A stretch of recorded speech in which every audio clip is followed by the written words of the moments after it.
começar com a primeira questão aqui, tranquilo? Qual que você quer, processo penal primeiro, vamos processo penal? Após regular instrução penal, mesmo que se convença da falta da prova da autoria do crime, que inicialmente atribuída ao acusado, não poderá o Ministério Público desistir da ação penal. Questão certa. E por que questão certa? Está falando de um princípio, o princípio da indisponibilidade, não é isso, Eduardo? É isso. O Ministério Público, ele entra com a ação, ele tem que ir com a ação até o final.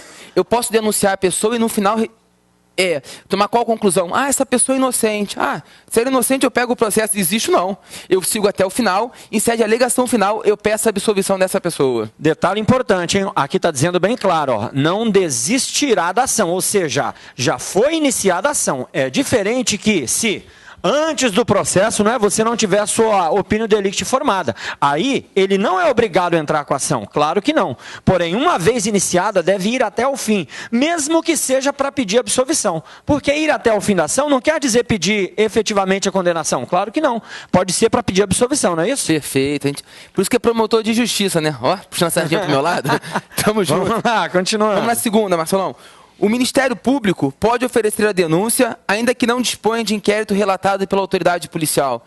Essa questão foi mais que batida em sala de aula. Mais que batida em sala de aula. Uma das características do inquérito policial é justamente a possibilidade não há necessidade do inquérito policial. Por quê? O Ministério Público, para formar a opinião delicti, ele precisa de informações. Então, o inquérito é dispensável, promotor? É dispensável. É totalmente dispensável. Desde que ele consiga formar a opinião delicti dele por outros meios, por exemplo, um processo administrativo, ou ainda documentos produzidos por uma CPI, não é? Ou então informações trazidas pela própria vítima, pode tranquilamente o Ministério Público entrar ali com a sua ação, sem problema e sem o inquérito policial. Então vamos para a próxima.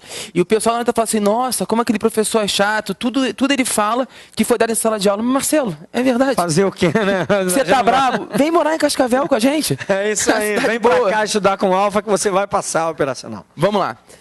Lê aí, Marcelão. É condicionada a representação da vítima, ação penal por crime de dano praticado contra ônibus de transporte coletivo pertencente à empresa concessionária de serviço público. Operacional. Isso aí foi brincadeira, né, operacional? Claro que é uma questão errada. Veja lá o que diz o artigo 163, ó. Crime de dano, está falando em destruir, inutilizar ou deteriorar a coisa alheia. E tem lá a forma qualificada, ó. Se o crime é cometido, e está dizendo lá, contra patrimônio da União, Estado, município ou empresa concessionária de serviço público ou sociedade de economia mista. Aí é crime de ação pública incondicionada, não é não, doutor? Incondicionada. É incondicionada. Denúncia na veia neles. Vamos para a próxima. Pau no lombo deles. Pode ler, Olha, essa próxima aqui... Essa aqui tá doendo o coração. Ó, quando a gente começou a ver essa questão, o Marcelo tinha 95% da cabeça dele sem cabelo. Agora ele tá com 98%, ele perdeu umas 3%. Valeu, operacional. Tamo junto, operacional. Tratando-se de lei processual penal, não se admite, salvo para beneficiar o réu, a aplicação analógica. Gente, essa questão... ela está incompleta. Por que incompleta? Porque a gente sabe que a gente tem analogia em Bonaparte e analogia em Malaparte. No direito penal é bem tranquilo isso. Aí não tem dúvida. No direito penal, somente em Bonaparte. Não tem dúvida. Porém, no processo penal, existe dois tipos de norma. Existe a norma que é meramente processual, puramente processual, e existe a norma híbrida, aquela que tem uma grande carga de penal, não é isso? É uma norma mista, né? Uma norma mista. Penal e processual penal. Então, para essas normas mistas, aplica-se claramente a regra do penal, ou seja, só vai haver analogia para beneficiar, só em Bonaparte. Porém, a norma meramente processual, muitos autores e autores de peso, certo, afirmam que é possível também a aplicação em Malaparte. Porém, como existe essa dúvida, a gente vai dar como correto no gabarito, mas nós já estamos preparando o recurso para pedir anulação. Então, do nosso ponto de vista aqui, a gente discutiu bastante, outros professores, professor Robson Facchini também com a gente, ajudando a corrigir, porque aqui é assim, uma comunhão de ideias. Todo mundo quer o melhor, e o melhor para você. Por isso a gente sempre chama todo mundo para discutir todas as questões, porque a gente está aprendendo a todo tempo. Então, em função disso, nós vamos entrar com um grande recurso aí, mas estamos dando a questão como certa. Vamos para a próxima? Vamos para a próxima. Lê para a gente aí, Papito. Vamos lá. o juiz poderá substituir a prisão preventiva por prisão domiciliar sempre que a agente for gestante. Olha, o que matou essa questão, que torna ela errada, é essa palavrinha sempre. Sempre. Aí você, como é concurseiro velho, você que é concurseiro velho, leu a expressão sempre, você já liga o sinal amarelo. Por quê? Porque quando você liga o sinal amarelo, existirá normalmente exceções. E a própria lei, não é isso? O CPP, ele diz exatamente quando a gestante, o juiz deverá fazer essa mudança de preventiva para domiciliar. Qual é? São dois casos. Quando a gestante chegar no 7º mês de gravidez ou se essa gravidez for de alto risco, gente. Ou seja, a questão está errada. Por quê? Domiciliar 7 meses de gravidez ou uma gestação de alto risco. E a questão de sempre, então não há dúvida aí do erro da questão. Pode ler a próxima, Vamos lá. doutor. A prisão temporária só poderá ser decretada mediante representação da autoridade policial ou a requerimento do Ministério Público, sendo vedada sua decretação de ofício pelo juiz. E essa aí, Papito? Tranquilo, né? Quem assistiu aí às 72 horas viu que a gente bateu as diferenças, ou melhor, o madrugadão, viu que a gente bateu as diferenças, 72 horas, que a gente bateu as diferenças entre ações penais públicas e privadas, e a gente bateu justamente em cima disso aí também, ou melhor... Não, vimos as prisões e a gente bateu justamente em cima disso aí. Quando fazendo essa diferenciação, uma delas é que na preventiva a possibilidade de o juiz pedir de ofício, não é? Já na temporária não é essa possibilidade. E é exatamente o que diz o artigo 2º da lei 7960 aí de 89. Então, questão certíssima. Vamos para a próxima. E mais uma por nós dada. Ah, normal, né? Normal, quebrando tudo aí. Vamos lá. O habeas corpus pode ser impetrado perante qualquer instância do Poder Judiciário, por qualquer pessoa do povo, em favor de outrem, podendo ainda a autoridade judicial competente concedê-lo de ofício. Certíssimo. Então, todas as instâncias do Poder Judiciário estão aptas a julgar habeas corpus. Algumas instâncias com competência originária, tranquilamente, mas toda instância pode julgar aí com tranquilidade o habeas corpus. E, como diz o texto do Código de Processo Penal, qualquer do povo, inclusive o Ministério Público também, como caiu lá na questão do agente penitenciário federal. Caiu justamente uma questão parecida, só que não versava sobre as instâncias aí, do Poder Judiciário para se impetrar o habeas corpus, tranquilo? É aquilo que o Evandro diz, né? Você assistindo aqui a correção da prova, você estuda também. Quem assistiu a correção daquela prova certamente ganhou essa questão, porque a gente bateu exatamente em cima desse tópico. E essa outra agora, eu farei na correção de escrivão da Polícia Federal. Compete à Justiça Federal processar e julgar a contravenção penal praticada em detrimento de bens e serviços da União.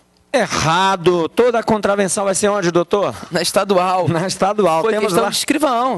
Falando lá aqui. A súmula 38 do STJ. Tem várias questões aí, se você pesquisar, você vai encontrar. Então, mesmo sendo de interesse da União, toda contravenção será julgada pela instância estadual, certo? Pela justiça comum ali, justiça comum estadual. O próprio texto constitucional, no artigo 109, inciso 4º, exclui da federal a apuração das contravenções penais. Vamos para a próxima, Papito. A prova declarada inadmissível pela autoridade judicial pode ter sido obtida por meios ilícitos, pode ser juntada em autos apartados dos principais, ou melhor, deve ser juntada em autos apartados dos principais, não podendo servir de fundamento à condenação do réu. Então, questão errada. Claro que não vai servir de fundamento à condenação do réu, não é isso? Não vai. Não vai, de jeito nenhum. Porém, ó, o que diz o parágrafo 3º do artigo 157, ó, preclusa a decisão de desentranhamento da prova declarada inadmissível, esta será inutilizada por decisão judicial, facultado às partes acompanhar o incidente. Não é isso, doutor? É até um pouco de bom senso, né? Você pega a prova ilícita e vai deixar ela pensa o processo? Não há essa necessidade. Uma vez considerada ilícita, ela será desentranhada, efetivamente desentranhada, não é isso? Exatamente, Papito. Vamos para a próxima. Vamos para a próxima. Em processo por crime de responsabilidade de funcionário público, o juiz pode rejeitar a denúncia oferecida pelo Ministério Público.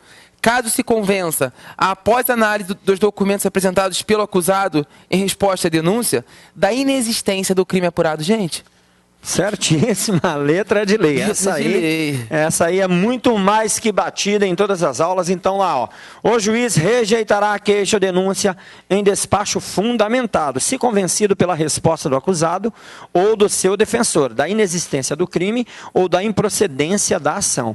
Claro que quando o Código de Processo Penal trata dessa matéria, fala lá dos crimes afiançáveis. Porém, ele trata de forma genérica, e é o que diz a questão. Por isso, nós consideramos a questão como certa, não é isso, doutor? Exato. O crime contra funcionário público, antes do juiz receber a denúncia ou queixa, o servidor público ele entra com uma defesa, e com essa defesa o juiz vai ver se é caso ou não de receber a denúncia. Igualzinho ocorre na Lei 11.340 de drogas. É, da mesma forma. Da mesma forma. Bem tranquilo, né? Processo penal. Muito simples. Só essa questão aí que gerou certa dúvida. Esperamos aí que o CESP venha com uma resposta bem coerente, tranquilo. Esperamos que o CESP venha com a resposta coerente e a gente certamente vamos bater todas as questões aí mais uma vez, né, Eduardo? 10 questãozinhas para o fartando dada, né? Ah, tá tranquilo. Já começa a prova com 10. Você venha pro alvo para você passar. Operacional. Vamos lá. Leis especiais agora. Supondo que determinado cidadão seja responsável pela segurança de estrangeiros em visita ao Brasil e necessite de porte de arma, a concessão da respectiva autorização será de competência do ministro da Justiça. Gente, essa questão eu bati em sala de aula. Dei até o exemplo da questão do Papa.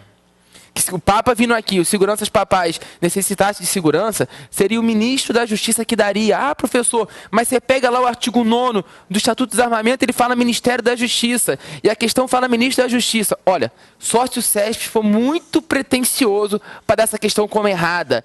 É letra de lei. Vamos lá, gente, para a próxima questão.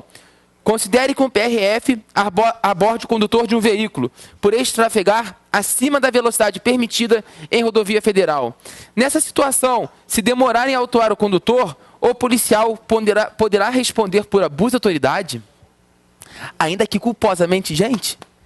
Outra questão dada por mim em sala de aula.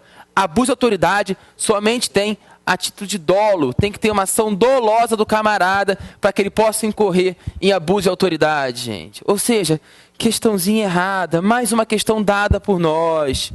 Vamos lá.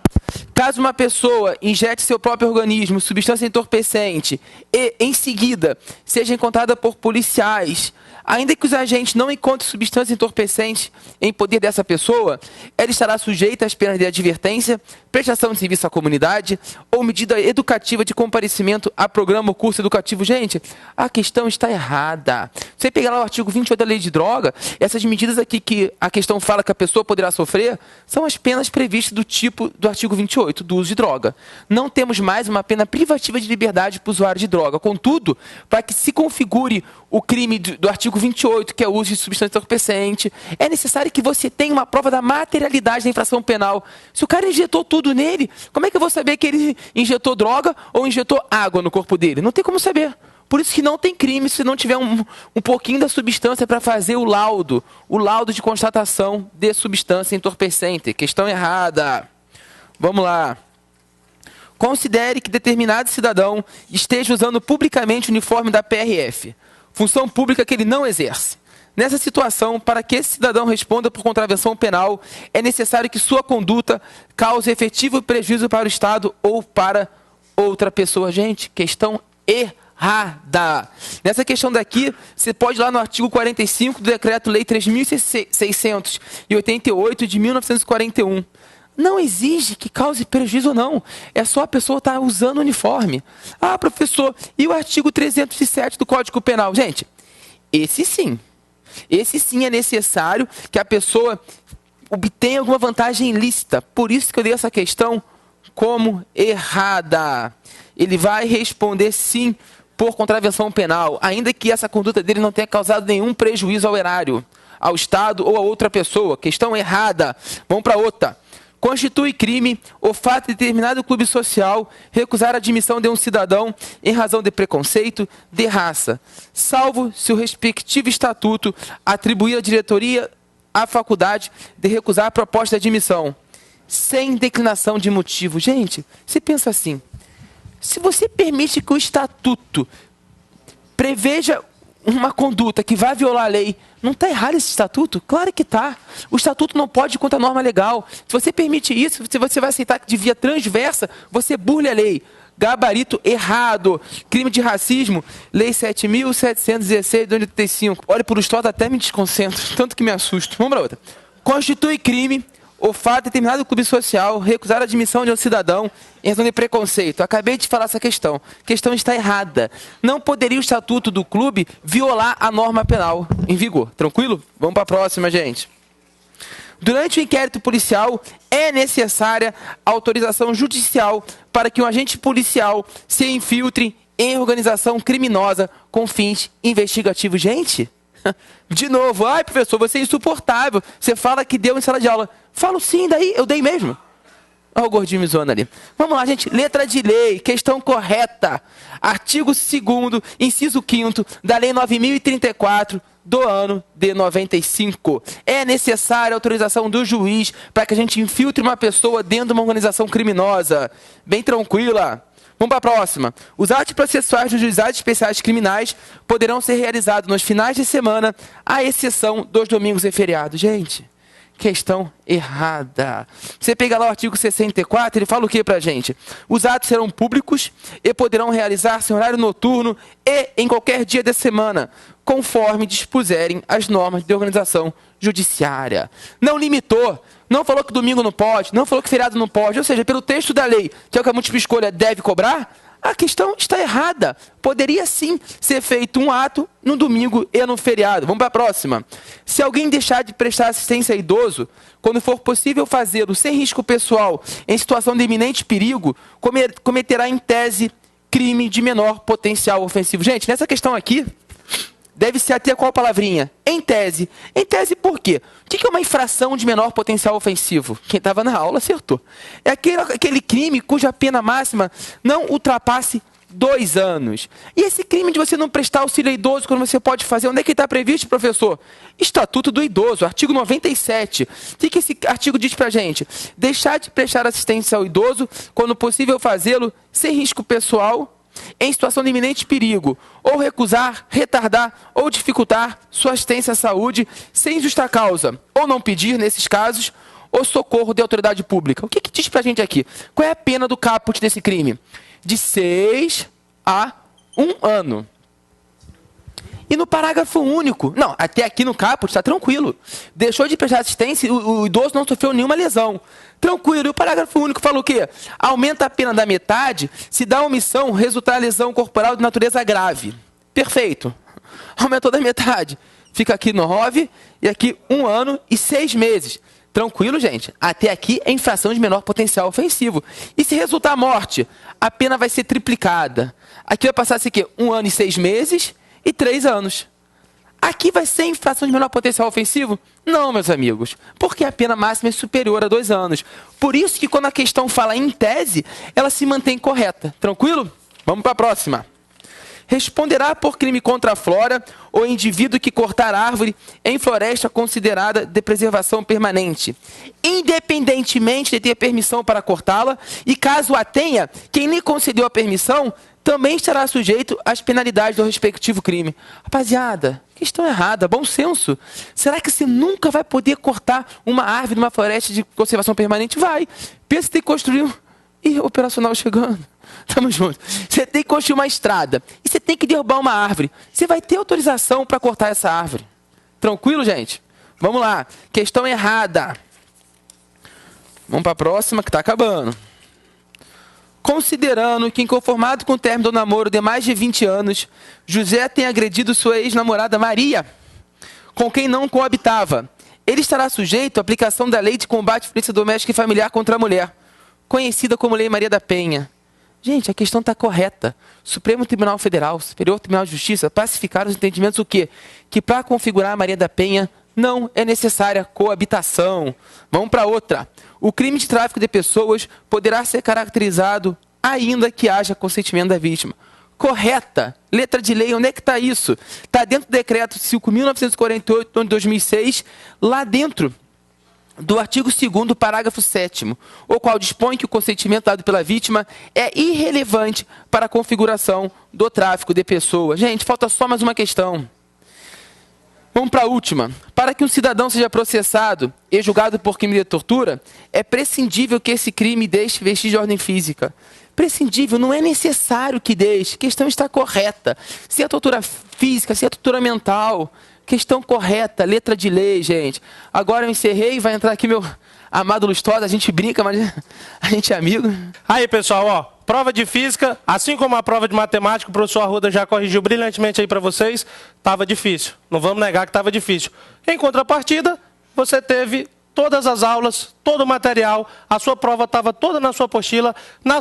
No madrugadão, eu lhe dei a questão do efeito Doppler, ela está aqui, é a última questão da sua prova, tá certo? E você viu, durante as aulas, durante o curso, você viu toda a matéria efetivamente. A primeira questão é uma questão conceitual, a única questão conceitual, dentro de um enunciado que trazem duas questões. Considerando que um veículo com massa igual a 1.000 kg se move em linha reta com velocidade constante igual a 72 km por hora. E considerando ainda que a aceleração da gravidade seja igual a 10 metros por segundo ao quadrado, julgue os itens a seguir. Quando o freio for acionado, para que o veículo pare, a sua energia cinética e o trabalho da força de atrito em módulo deverão ser iguais. Essa questão está errada, mas presta atenção. Essa questão está errada. Mas presta atenção, essa questão fala na variação da energia mecânica é igual ao trabalho da força de atrito. Ou a variação da energia cinética é igual ao trabalho da força resultante. Porém, a questão não traz o termo variação. Então, sendo a banca em consideração, nós vamos deixar a questão como errada. Caso a banca traga a questão como certa, nós temos como fundamentar recurso baseado no conceito. Baseado no conceito. Tranquilo? Muito bem. A única questão polêmica também. Todas as outras questões tranquilas e vamos na sequência aí resolver. A próxima. Antes de iniciar o processo de frenagem, a energia mecânica do veículo era igual a 200.000 joules. A energia mecânica, ela se divide em energia cinética mais energia potencial. Contudo, a energia potencial está relacionada à altura. Na questão não foi tratado de altura, então nós não temos energia potencial. Sobrando energia cinética, que é massa vezes velocidade ao quadrado dividido por 2. A massa do veículo é 1.000 kg. A velocidade você tem que ter um mínimo de atenção. A medida está em quilômetros por hora. Nós não trabalhamos em quilômetros por hora. Nós trabalhamos com as unidades do sistema internacional. É metro por segundo. Transforma. Como faz? Divide por 3,6. Dá 20. Então você vai ter 20 ao quadrado. Dividido por 2. Resolvendo aqui a conta, você tem 400.000 dividido por 2. Porque 20 ao quadrado é 400. 400 vezes 1.000 é 400.000. 400.000 dividido por 2, nada mais do que 200.000 joules. A questão está certa. Tranquilo? Essa questão está certa. A próxima questão é uma questão que dá algum trabalho, mas que é totalmente possível de ser feita. É difícil? Considerando as circunstâncias, vamos dizer que ela seja difícil, mas é totalmente possível. Você tem um pêndulo, uma bala, atingindo um bloco e deslocando esse bloco. Direto na questão, se toda a energia cinética que o conjunto adquiriu, presta atenção que está falando no conjunto, imediatamente após a colisão fosse transformada em energia potencial, a velocidade do conjunto após a colisão e a velocidade da bala que foi disparada seriam respectivamente superiores a 2 e a 960. Vamos calcular a velocidade do conjunto. Acompanha aqui comigo. A velocidade do conjunto seria a raiz de 2 vezes a gravidade vezes a altura. Tá certo? E isso trabalhando as fórmulas, efetivamente, você chega nessa situação. Então, seria a raiz de 2 vezes 10 vezes 0,3. Professor, por que 0,3? Porque tem 30 centímetros e nós trabalhamos em metro. Então, você tem que a velocidade é a raiz de 6. Aproximadamente, a velocidade do conjunto, 2,45. No caso superior a 2. Por esse lado está certo. Precisamos calcular a velocidade do projétil, da bala. Como ficaria? Também trabalhando as fórmulas e prestando atenção que a quantidade de movimento antes da colisão é igual à quantidade de movimento depois da colisão, e nós estamos tratando aí de choque inelástico, nós temos o quê? Que a velocidade do projétil vai ser a velocidade do conjunto, multiplicado pela massa do bloco, mais a massa da bala, dividido pela massa da bala. Trabalhar as fórmulas, você tem essa situação. Então, a velocidade do projétil vai ser 2,45 vezes 4 mais 0,01 dividido por 0,01. Professor, por que 0,01? Porque a massa da bala é 10 gramas, só que nós trabalhamos nas unidades do sistema internacional. Tenho que transformar para aquilo. Ah, é. Exatamente. Pronto, resolveu.